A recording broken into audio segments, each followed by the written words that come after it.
BHK independent house spot payment option లో కేవలం 25 లక్షలు మాత్రమే, అది కూడా 183 గజాల భూమిలో. సార్ నమస్తే సార్ రాంప్రసాద్ గారు. నమస్తే విష్ణు గారు. నెల్లూరు వెళ్ళొచ్చారు, ఏంటి సంగతులు?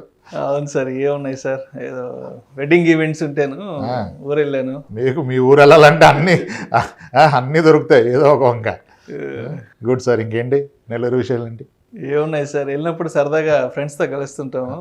ఫ్రెండ్స్తో కలవడం బాగా చెప్పండి. ఫ్రెండ్స్తో కలవడం అంటే ఏ కాఫీ షాప్లోనో టిఫిన్ సెంటర్, కాఫీ అయితే ఏంటి, వేరేదైతే అంతకు మించి పెద్ద పెద్ద మీటింగ్లో ఉండవు. ఓకే.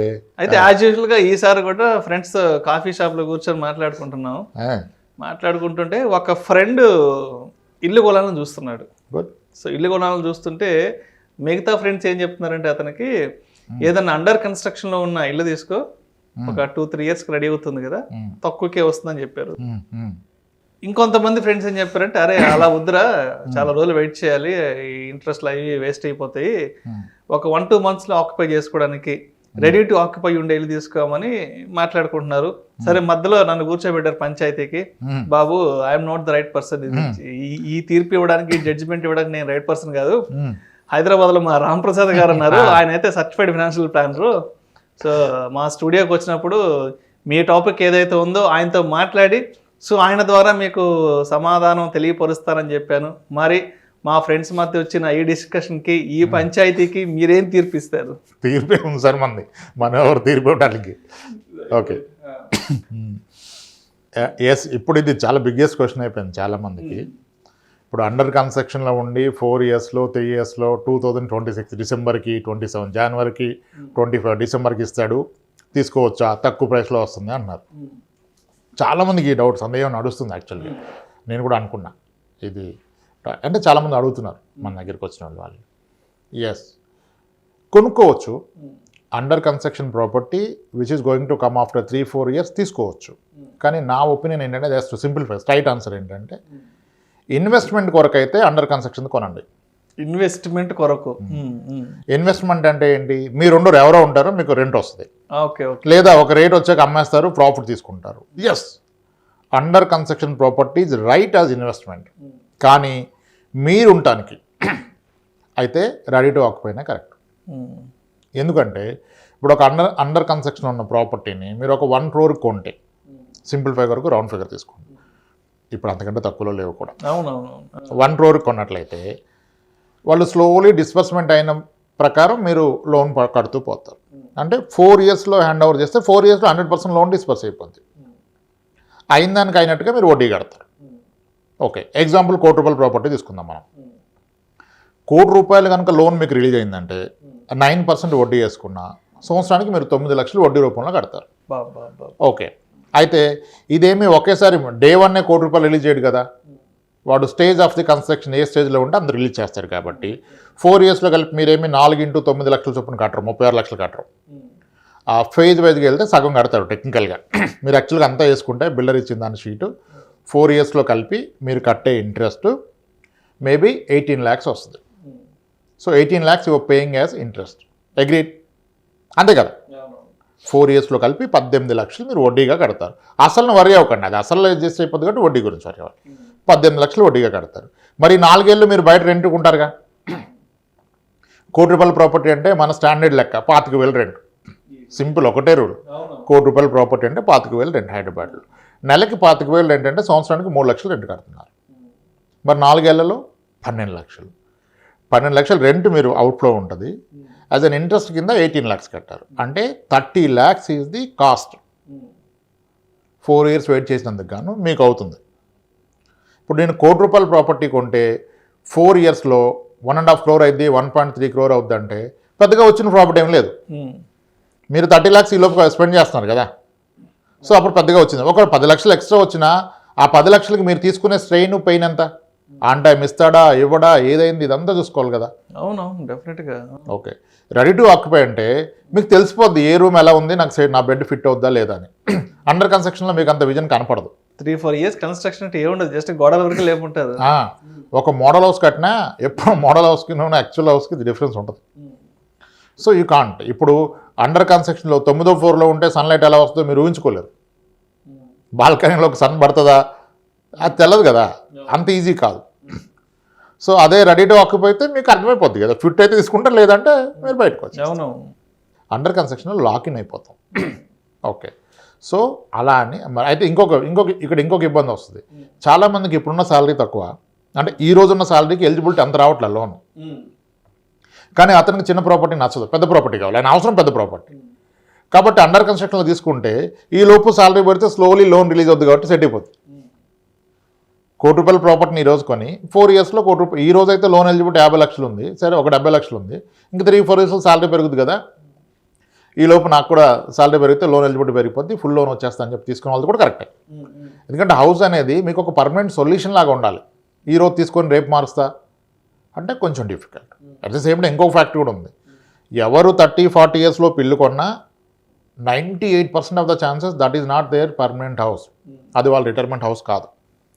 30 ఇయర్స్లో ఇల్లు కొన్న ప్రతి ఒక్కళ్ళు 45 లోపు ఇల్లు మారుస్తున్నారు. డబుల్ బెడ్రూమ్ ఉంటే ట్రిబుల్ ఉంటే విల్లా, లేదా మామూలు స్టాండర్డ్ అపార్ట్మెంట్లో ఉంటే గేటెడ్ కమ్యూనిటీ, గేటెడ్లో ఉంటే విల్లా గేటెడ్ కమ్యూనిటీ. సో ఏది పర్మనెంట్ కాదు, కానీ ఈరోజు అది అంత నమ్మశక్యంగా ఉండదు, 10 ఏళ్ళకి తెలుసులేండి. సో ఈ ఇల్లు కొనడం అయితే తప్పలేదు, ఎప్పుడైనా కొనుక్కోవాలి. సో మీరు స్టే చేయాలనుకుంటే నా personal opinion ready to occupy తీసుకోండి. లేదు కొంతమంది దే ఆర్ వెరీ సక్సెస్ఫుల్, ఈ అండర్ కన్స్ట్రక్షన్లు ప్రీలాన్స్లు కొని డబ్బులు సంపాదించిన వాళ్ళు చాలామంది ఉన్నారు.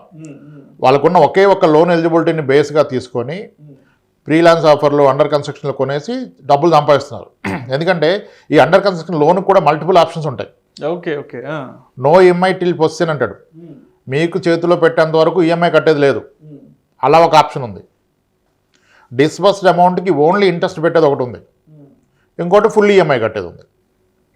ఒకటేమో బిల్డర్కి నేను బ్యాంకర్కి ఒక ట్రై పార్టీ డీడ్ ఏదో ఉంటుంది. ఆ డీడ్ ప్రకారం ఏముంటుందంటే బుకింగ్ అమౌంట్ ఇచ్చేసాయి 20 lakhs, నీ లోన్ ఈఎంఐ ఓన్లీ ఫుల్ ఆక్యుపేషన్ వచ్చాకే స్టార్ట్ అవుతుంది అంటాడు. ఇంకా అప్పుడు రిస్క్ ఎక్కడిది?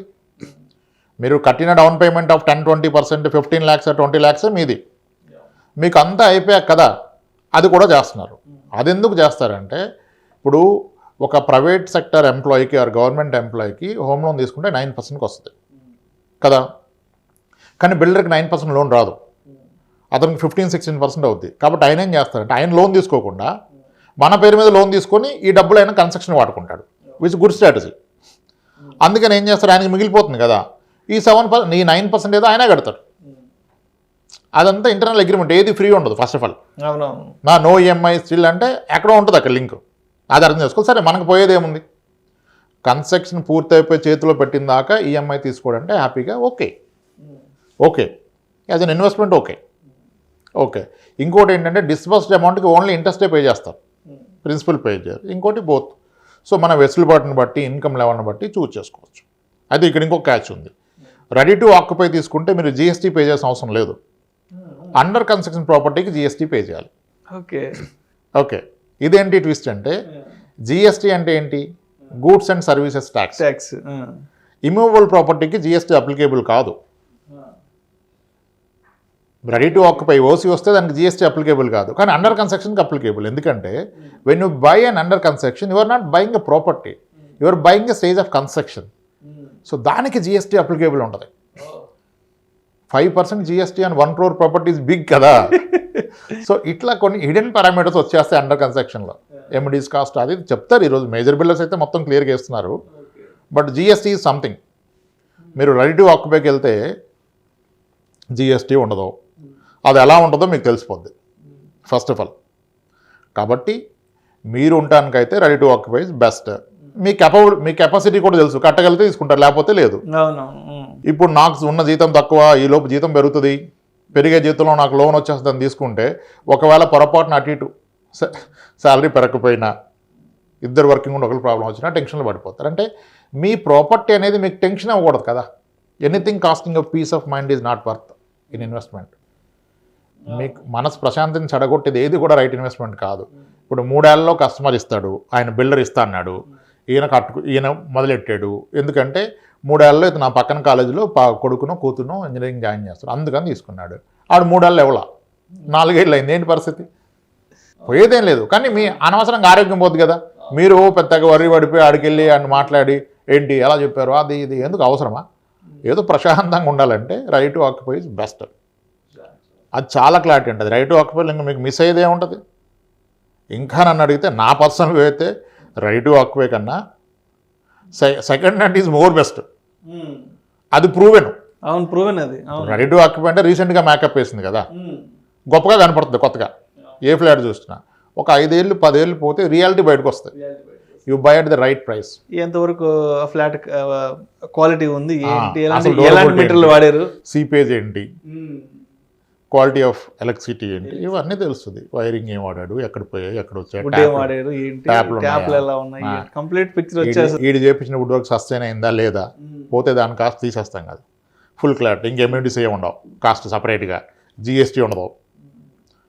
బ్యాంకర్ కూడా ఈజీగా ఎవాల్యుయేట్ చేసి మీకు లోన్ ఇస్తాడు.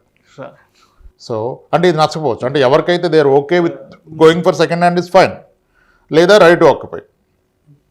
లేదు sir I'm going as an investment అంటే ఎస్, ఇన్వెస్ట్మెంట్కి ఆప్షన్ అదే, అండర్ కన్స్ట్రక్షన్ 3-4 ఇయర్స్ నేను ఇన్వెస్ట్మెంట్ చేస్తాను. కానీ అక్కడ రిటర్న్ ఎంత అనేది ఒకసారి క్యాలిక్యులేట్ చేసుకోవాలి. నేను పెడుతుంది అంతే. ఇప్పుడు అందరు ప్లాన్ ఏంటంటే, ఇప్పుడు రెడీ టు ఆక్యుపై వచ్చి 8,000 ఉంది అనుకోండి, ఎగ్జాంపుల్ చెప్తాను, builder to builder, area to area, per square feet. Under construction వాడు 6,000కి ఇస్తున్నాడు, 5,900కి 5,800కి. వీళ్ళు అనుకుంటున్నారు ఇప్పుడు 6 కొంటే వీడు చేసే లోపల 9 అయిపోద్ది కదా అంటాడు. 4 ఇయర్స్లో 9 అయిపోద్ది కదా పర్ సేఫ్టీ. 6,000 9 అవటం అంటే ఎంత పర్సెంటేజ్ మీకు వచ్చేది రిటర్న్, అది లెక్కేయాలి కదా. 50% ఓవర్ 4 ఇయర్స్. ఓవర్ 4 ఇయర్స్ 50% అంటే మన వాళ్ళు మళ్ళీ సింపుల్ ఇంట్రెస్ట్ చేస్తారు, 50 డివైడెడ్ బై 4 కొడతారు. అది రాంగ్, కాంపౌండింగ్లో తీసుకోవాలి కదా. 4 ఇయర్స్లో 50 అంటే ఎంత, మేబీ 18% రిటర్న్. అది చూసుకోవాలి. కానీ దాని గురించి మీరు లాస్ అవుతుంది ఎంత, మీరు పే చేస్తున్న ఇంట్రెస్ట్ ఎంత, సో అలా క్యాల్కులేషన్స్ తీసుకోవాలి. సో ఏది రాంగ్ కాదు, అండర్ కన్స్ట్రక్షన్కి వెళ్ళే వాళ్ళు వెళ్ళొచ్చు. కానీ ఫ్యూచర్లో రాని జీతాలు విరిగా కట్టగలననే దాంట్లో తీసుకుంటే మీరు టెన్షన్లోకి వెళ్ళిపోతారు. పెరగచ్చు, అది పెరిగిన దాకా ఆఫర్, ఆ రివైజ్ లెటర్ వచ్చిన దాకా టెన్షనే కదా. లోన్ పెంచుకోవాలంటే మీకు శాలరీ పెరగాలి, అది మీ చేతిలో ఉండదు. మీరు ముందు పెరుగుద్ది అనుకున్నారు, అప్పుడు మళ్ళీ టెన్షన్ ఎందుకు కదా. సో ఈ అన్ని పారామీటర్స్ కన్సిడర్ చేసి తీసుకోండి. GST is one big thing that one need to understand. And perfect shape you will get to know and see in the ready house. ఇప్పుడు కొంతమంది మేజర్ బిల్డర్స్ అయితే సైట్లో కూడా అలౌ చేయట్లేదు. నాట్ ఈవెన్ మోడల్ హౌస్ లేదు, సైట్లోకి allow చేయడు, ఎక్కడో ఆఫీస్లో పెట్టి పేపర్ మీద చూపితే అమ్మేస్తున్నాడు. అంటే రిప్యుటేషన్ ఉన్న బిల్డర్స్ ఓకే, సాధ్యమైనంత వరకు రిప్యూటెడ్ బిల్డర్ దగ్గరికి వెళ్ళండి. ఇప్పుడు మీరు హైదరాబాద్లో ట్రాక్ రికార్డ్ చూసినా ఆన్ టైం ప్రాజెక్ట్ డెలివరీ చేసేవాళ్ళు 10 మందిలో 3కి మించి లేరు. మరి ఆ రిస్క్ కానీ చెప్పడం అందరూ ఎలా చెప్తారు, ఆన్ డాట్ గ్యారంటీ సార్ మందంట. మొత్తానికి ఈ ప్రీ లాంచ్లు, ఈ అండర్ కన్స్ట్రక్షన్స్, ప్రీ లాంచ్ ఇంకా చాలా పెద్ద సబ్జెక్ట్. అది ఇంకా పెద్ద సబ్జెక్ట్. మొత్తానికి వీటి జోలికి వెళ్ళకుండా ఉంటే మంచిది అంటారు. వెళ్ళొచ్చు as an investment, calculator risk. అక్కడ కూడా మల్టిపుల్ ఆప్షన్స్ ఇస్తున్నారుగా. ఇప్పుడు దాంట్లో కూడా బిగ్ ఆపర్చునిటీ ఉంది. 10% డౌన్ పేమెంట్, హ్యాండ్ ఓవర్ అయ్యాక పొజిషన్ అయ్యాకే మీరు అంటే okay, you can take that call. So మొత్తానికి నెల్లూరులో మొదలైన పంచాయతీ ఇవాళ ఇక్కడ ఏదో ట్రై చేసాం అంతే, తగ్గుంటామని చెప్పలేం కానీ మన ఒపీనియన్ మనం చెప్పాం. It's up to people. మొత్తానికి రామ్ ప్రసాద్ గారి దగ్గర దానికి ఒక తీర్పు, ఒక జడ్జిమెంట్ అయితే దొరికింది. నెల్లూరు వెళ్ళినప్పుడు పట్టుకున్నాండి, will do it, no issue. డెఫినెట్గా thank you sir, thank you so much Ram Prasad garu. Right అండి, థ్యాంక్స్.